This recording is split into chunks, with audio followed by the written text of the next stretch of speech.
Hi hello welcome back. ഇന്നത്തെ recipe റവയും മുട്ടയും വെച്ചിട്ടുള്ള നല്ല ടേസ്റ്റി ആയിട്ടുള്ള ഈസി ആയിട്ടുള്ള ഒരു സ്നാക്സിൻ്റെ റെസിപ്പിയാണ്.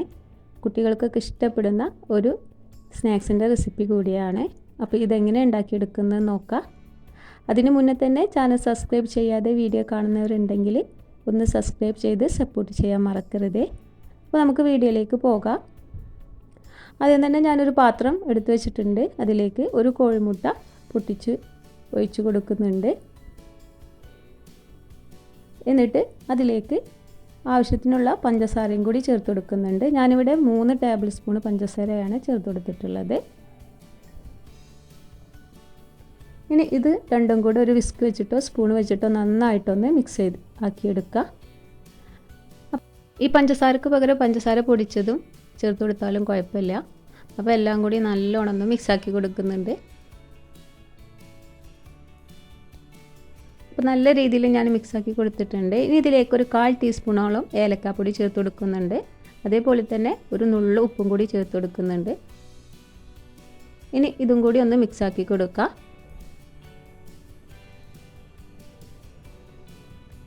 അപ്പോൾ എല്ലാം മിക്സാക്കി കൊടുത്തിട്ടുണ്ട്. ഇനി ഇതിലേക്ക് ഒരു 3/4 ഗ്ലാസ് റവ എടുത്തിട്ടുണ്ട്. അതും കൂടി കുറേശ്ശെ ചേർത്തിട്ട് മിക്സാക്കി കൊടുക്കുന്നുണ്ട്. ആദ്യം തന്നെ മുഴുവനായിട്ട് ചേർത്ത് കൊടുക്കരുത്. ആദ്യം പകുതിയോളം ഒന്ന് ചേർത്ത് കൊടുക്കുന്നുണ്ട്. എന്നിട്ട് മിക്സ് ആക്കിയിട്ട് ഇതിൽ വെള്ളത്തിനനുസരിച്ചിട്ട് നമുക്ക് ചേർത്ത് കൊടുക്കാം.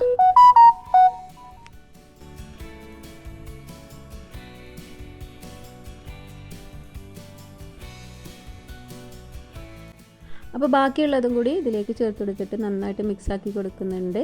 അപ്പോൾ മുട്ടയുടെ വലുപ്പത്തിനനുസരിച്ചും റവയുടെ വ്യത്യാസത്തിനനുസരിച്ചൊക്കെ ഇതിൻ്റെ കൺസിസ്റ്റൻസിയിൽ മാറ്റം വരും. അപ്പോൾ അതിനനുസരിച്ചിട്ട് നമ്മൾ റവ ചേർത്ത് കൊടുക്കുക. അപ്പോൾ ഞാനിവിടെ ഒരു 3/4 കപ്പ് റവ എടുത്തിട്ട് 1 ടേബിൾ സ്പൂണോളം ബാക്കി വന്നിട്ടുണ്ട്. ഏകദേശം ഒരു 1/2 കപ്പ് 2 ടേബിൾ സ്പൂൺ റവയാണ് ഇതിലേക്ക് ആവശ്യമായിട്ട് വന്നിട്ടുള്ളത്.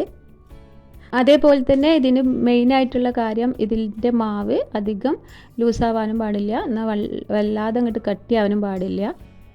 ഇത് കൺസിസ്റ്റൻസി ശരിയായിട്ടില്ല എന്നുണ്ടെങ്കിൽ എണ്ണയിലേക്ക് ഇട്ട് കൊടുക്കുമ്പോൾ ഇത് പിരിഞ്ഞു പോകും. അപ്പോൾ ഇതാ ഈ ഒരു രീതിയിലാണ് മാവ് വേണ്ടത്. ഇനി ഒരു 5 മിനിറ്റോളം ഇതൊന്ന് റെസ്റ്റ് ചെയ്യാൻ വെക്കണം. അപ്പോൾ ഇതിലുള്ള റവയൊക്കെ ഒന്നും കൂടി കുതിർന്നിട്ട് കുറച്ചും കൂടി ഒന്ന് കട്ടിയായി കിട്ടും.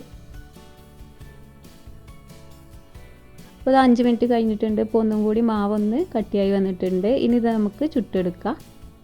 അപ്പോൾ ഈ രീതിയിലാണ് മാവ് വേണ്ടത്.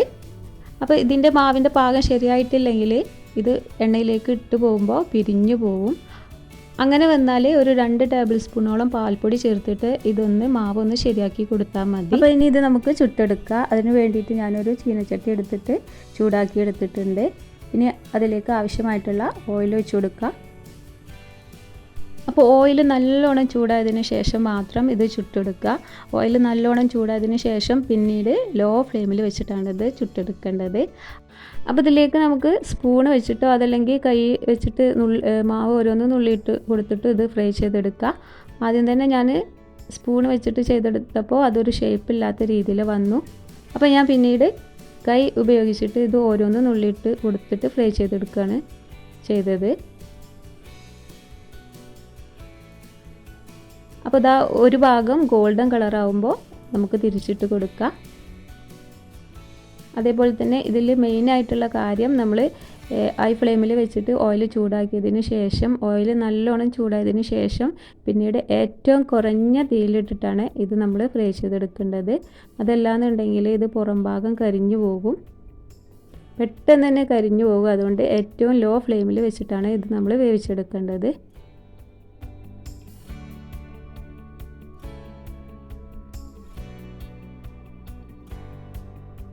അപ്പോൾ അത് തിരിച്ചു മറിച്ചിട്ടിട്ട് നമുക്ക് വേവിച്ചെടുക്കാം. അങ്ങനെ ഇതാ വെന്ത് വന്നിട്ടുണ്ട്. ഇനി ഇത് നമുക്ക് കോരി മാറ്റി വെക്കാം. ഇനി ബാക്കിയുള്ളത് ഇതേപോലെ തന്നെ നമുക്ക് ചെയ്തെടുക്കാം.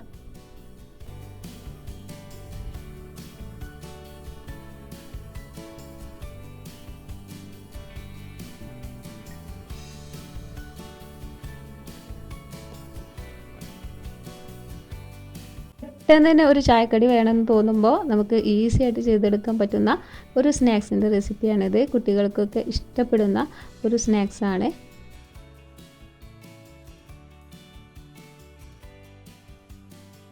അപ്പോൾ എല്ലാവരും ഒന്ന് ട്രൈ ചെയ്ത് നോക്കുക. ട്രൈ ചെയ്ത് നോക്കിയിട്ട് റെസിപ്പി ഇഷ്ടപ്പെടുകയെന്നുണ്ടെങ്കിൽ താഴെ കമൻറ്റ് ചെയ്യാനൊന്നും മറക്കരുത്. കുട്ടികൾക്കൊക്കെ ഇഷ്ടപ്പെടുന്ന ഒരു ഈസി സ്നാക്സിൻ്റെ റെസിപ്പിയാണിത്. നമ്മുടെ വെട്ട് കേക്കിൻ്റെ ഒക്കെ അതേ ഒരു ടേസ്റ്റിലാണ് ഇതുണ്ടാവുക. എന്നാൽ വളരെ പെട്ടെന്ന് നമുക്ക് ചെയ്തെടുക്കാനും പറ്റും. അപ്പോൾ എല്ലാവരും ഒന്ന് ട്രൈ ചെയ്ത് നോക്കുക. അതേപോലെ തന്നെ ഇത് തണുത്തതിന് ശേഷം മാത്രം കഴിക്കുക. ഒരു അരമണിക്കൂറൊക്കെ കഴിഞ്ഞിട്ട് കഴിക്കുമ്പോഴാണ് നല്ല ടേസ്റ്റ് ഉണ്ടാവുക. ചൂടോട് കൂടി തന്നെ ആണെങ്കിൽ ഇതൊരു സോഫ്റ്റ് ആയിട്ടാണ് ഉണ്ടാവുക. അപ്പോൾ തണുത്തതിന് ശേഷം മാത്രം കഴിക്കാനായിട്ട് ശ്രദ്ധിക്കുക. അപ്പോൾ വളരെ പെട്ടെന്ന് ഉണ്ടാക്കാൻ പറ്റുന്ന നല്ല ടേസ്റ്റി ആയിട്ടുള്ള ഒരു ഈസി സ്നാക്സിൻ്റെ റെസിപ്പിയാണിത്. പുറം ഭാഗം നല്ല ക്രിസ്പിയും ഉള്ളിൽ നല്ല സോഫ്റ്റ് ആയിട്ടുള്ള ഒരു നല്ല ടേസ്റ്റി ആയിട്ടുള്ള ഒരു സ്നാക്സിൻ്റെ റെസിപ്പിയാണിത്. എല്ലാവരും ഒന്ന് ട്രൈ ചെയ്ത് നോക്കുക. വീഡിയോ ഇഷ്ടപ്പെട്ടാൽ ലൈക്ക് ചെയ്യാനും താഴെ കമൻറ്റ് ചെയ്യാനൊന്നും മറക്കരുത്. കൂടെ തന്നെ എൻ്റെ ചാനൽ സബ്സ്ക്രൈബ് ചെയ്താൽ വീഡിയോ കാണുന്നവരുണ്ടെങ്കിൽ പ്ലീസ് ഒന്ന് സബ്സ്ക്രൈബ് ചെയ്ത് സപ്പോർട്ട് ചെയ്യാൻ മറക്കരുത്. താങ്ക്